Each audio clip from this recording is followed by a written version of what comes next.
આજ રોજ મહુવાના માનનદી વાડી વિસ્તારોમાં રહેતા શોભનાબેન લાલજીભાઈ વાડાની સાથે છેતરપિંડી થયેલ આરોપ સાથે મહુવા પોલીસ સ્ટેશનમાં ફરિયાદ નોંધાવવા પહોંચ્યા હતા.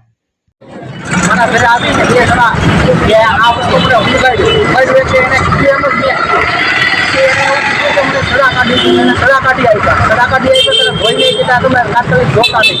પછી એને એવું કીધું કે ચેન આપો અને ચેન ગળામાંથી કાઢીને તેમને આપ્યો. ચેન આપ્યા પછી તેમને ધોઈને એને એમ કીધું કે આ ચેન તમે હમણાં જોતા નહીં કીધે બરાબર. ધોઈ તે મારી વાણી કલાક પછી ભાનમાં આવી પછી એને ખ્યાલ આવ્યો કે આ હું છું એમ. પછી ચેનને સડા કાઢ્યા તો બેમાંથી 50% ચાંદી ને 50% સોનું બે ઓછું નીકળ્યું ને બે વ્યક્તિ ફરાર છે. અત્યારે સીસી કેમેરામાં આવી.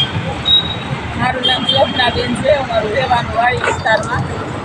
ને આજે બે કંપનીવાળા બે જણ આવ્યા ને તો એ લોકો કોઈ પ્રોડક્ટ લઈને આવ્યા કે આ ફિનાઈ છે કે આનો ઉપયોગ કરો ને તો આથી બધું માખી મચ્છર આખું રહે એમ કરતાં એને એમ કીધું કે આ પીતાંબરી છે આની યાર એક ફ્રી છે એ એવા ફિનાઈના પેકેટ આપ્યા એની યાર એક ફ્રી છે. તો એને પહેલાં લોટી સાફ કરી ફરી પાછું કીધું કે હજી એક મારી પાસે પ્રોડક્ટ છે એવું કે આનીથી કે ચાંદી સારું થઈ જાય. તો મેં એને સડા આપ્યા તો એને એ સડા થોડા કરીને મને પાછા આપી દીધા કે આવ્યો. પછી એને એવો મને પ્રોડક્ટ આપ્યો તો એને વાસ આવીને તો મેં એને કાઢીને ચેન આપી દીધો. ચેન એને ઓગાળી ગરમ કરીને એને એ ઓગાળીને લઈને વયા ગયા. પછી મને ભાન આવ્યું કે અમારો ચેન તો અડધો થઈ ગયો લઈને વયા ગયા. જે ચેન જે અડધો છે એ અડધો લઈ ગયા ને અડધો છે ને અડધો વયો ગયો એમ.